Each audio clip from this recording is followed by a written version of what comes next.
The Philippines cannot yield. The Philippines cannot waver. Ang West Philippine Sea ay hindi katang-isip natin lamang. Ito ay atin. Ito ay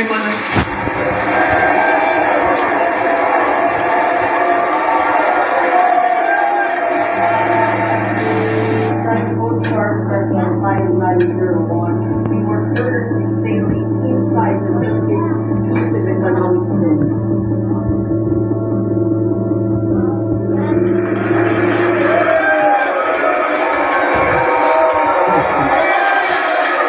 ay mananatiling atin hanggat nag-aalab ang diwa ng ating minamahal na bansang Pilipinas.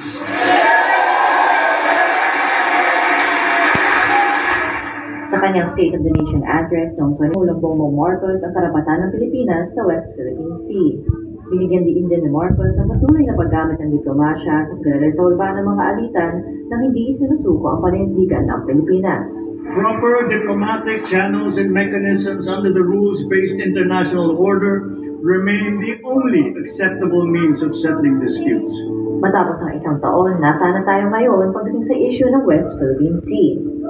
Laws on our maritime zones and archipelagic sea lanes make sure that this intergenerational mandate, this duty, will firmly take root in the hearts and minds of all our people. November 8, 2024, dinagdaan ng Pangulo ang Philippine Maritime Zones Act at Philippine Archipelagic Sea Lanes Act.